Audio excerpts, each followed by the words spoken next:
Arthur dan gengnya kini masih bertarung bersama para musuhnya. Arthur bahkan tidak memandang bulu musuhnya itu. Semua orang yang ada di lokasi penyerangan masih bertarung sengit. Dengan sekuat tenaga, mereka ada yang saling memukul dengan tangan kosong, menggunakan benda tajam dan juga senjata api. "Awas!" teriak Nathan saat sebuah peluru mengarah kepada Jenny yang sedang asik membantai para musuh yang menyerangnya. Dengan gerakan cepat, Nathan berlari ke arah Jenny dan mendorongnya bersama dirinya, sehingga mereka berguling di tanah. Peluru pun meleset dan mengenai musuh yang lain. Jenny yang murka segera melemparkan belati yang ia pegang ke arah pria itu dan mengenai tepat di jantungnya. "Wow, lemparan yang sangat tepat sasaran," puji Nathan. Pria itu bangkit dari atas tubuh Jenny. Setelah itu ia mengulurkan tangannya untuk membantu wanita di bawahnya berdiri. Jenny menerima uluran tangan pria di atasnya dengan tersenyum tulus. "Terima kasih," ucap Jenny tulus saat berhasil bangkit dari tanah. "Berhati-hatilah dan perhatikan sekelilingmu.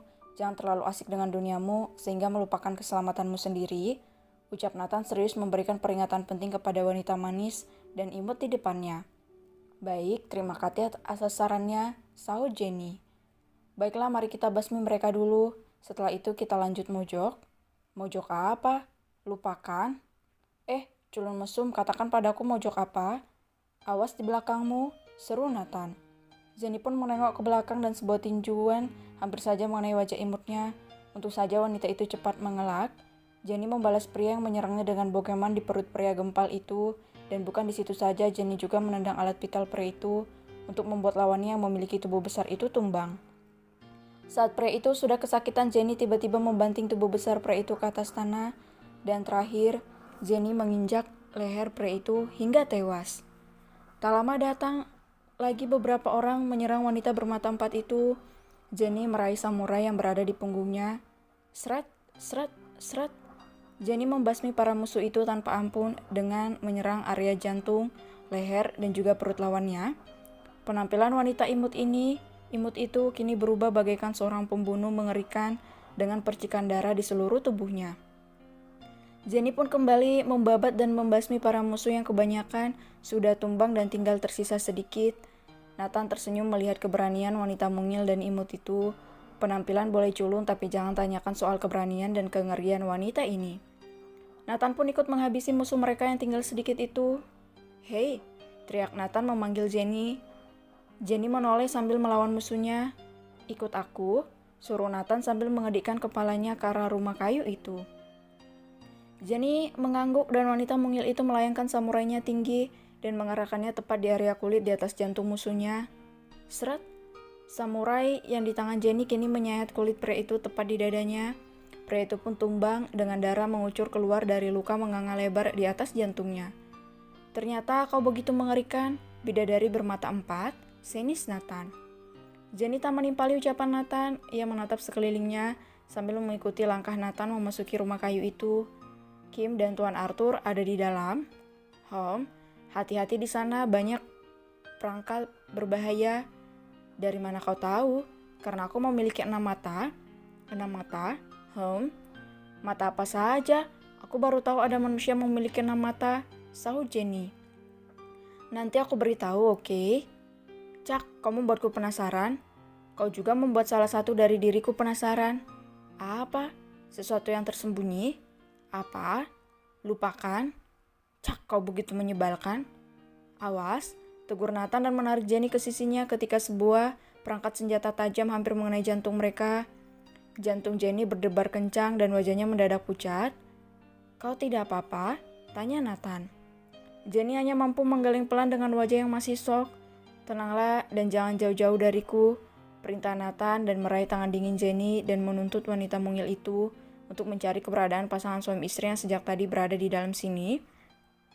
"Apa tempat ini begitu banyak perangkap?" Banyak. Bahkan di sekelilingi tempat ini dipasangi perangkat," ujar Nathan sambil menatap sekeliling yang memang terdapat banyak sekali perangkap yang mematikan. Jangan salah, kacamata yang pria tampan ini kenakan bukan sembarang kacamata. Kacamata Nathan adalah kacamata khusus yang ia buat sendiri untuk memantau keadaan di sekeliling area musuh seperti sekarang ini. Perhatikan langkahku dan ikuti aku, suruh Nathan ketika kacamata canggihnya menangkap sebuah benda tajam tertanam di bawah lantai. Dengan hati-hati mereka melangkah melewati lantai marmer itu, sedangkan Nathan menghitung lantai yang tertanam sebuah perangkap di sana. Tetap perhatikan sekelilingmu dan jangan jauh-jauh dariku. Baik. Mereka berdua pun menelusuri lorong itu dengan wajah bingung. Bagaimana tidak, dari luar terlihat seperti rumah lusuh, tapi setelah masuk ke dalam terdapat banyak terowongan yang memiliki banyak sekali perangkap mematikan. Tautan tangan mereka tidak pernah terlepas selama menyusuri terowongan jebakan itu. Sedangkan Kim dan Arthur kini berada di sebuah ruangan bawah tanah yang begitu luas dan terdapat banyak sekali para tawanan di dalam sana. Manik tajam Kim menyoroti para tahanan itu satu persatu dengan raut wajah yang tidak bisa dibaca. Netranya menangkap seorang bocah kecil yang sedang meringkuk di dalam tahanan itu yang begitu menyedihkan. Kim mendekati bocah itu yang sedang terisak pilu. Kim berjongkok di depan bocah perempuan itu yang wajahnya sudah dipenuhi lebam di mana-mana. "Hei," sapa Kim dengan suara serak. Bocah itu mendongak ke arah Kim. Bocah itu langsung menjauh saat melihat dirinya. Wajahnya begitu ketakutan dan gemetar. "Jangan siksa saya, jangan. Dedi, tolong," racau bocah perempuan itu. Kim hanya bisa menggenggam pagar besi sel itu dengan erat. Hatinya begitu sesak dan dadanya tiba-tiba menjadi ngilu. Hatinya ikut hancur melihat keadaan bocah di bawah umur itu harus menerima siksaan. "Okusan," setelah Arthur dan ikut berjongkok di dekat istrinya. "Mereka begitu jahat, sayang. Lihatlah, mereka begitu tega menyekap anak kecil yang tidak memiliki kesalahan. Aku tidak akan membiarkan ini terjadi pada anak-anak lain. Kita harus melakukan sesuatu dan melepaskan semua tahanan di sini, sayang," racau Kim dengan air mata yang sudah membanjiri pipi mulusnya. "Tenanglah, Okusan, lebih baik kita temukan dalang ini semua. Setelah itu kita kembali ke sini.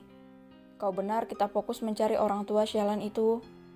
Ayo kita mencarinya dan kau harus berhati-hati, sepertinya dia sudah tahu keberadaan kita." Bukankah itu lebih baik? Makanya yuk kita mencarinya." "Apa yang akan kau lakukan pada pria tua itu?" "Melenyapkannya." "Apa sesuatu yang terjadi denganmu dan pria itu?" "Ada. Dialah yang menghabisi nyawa kedua orang tuaku dan kali ini aku yang akan menghabisi pria tua itu. Aku sudah mencarinya kemana-mana, ternyata dia bersembunyi di sini." "Benarkah?" Ayo kita mencari pria tua itu sebelum dia melarikan diri." Ayo." Kim dan Arthur bangkit untuk mencari keberadaan pria tua yang menyebabkan kedua orang tuanya tiada. Kim akan mencari tahu tentang dalang di balik terbunuhnya sang ayah. Kim tidak akan memaafkan orang-orang yang melenyapkan kedua orang tuanya. Kim akan mencari dalang pembunuhan kedua orang tuanya itu.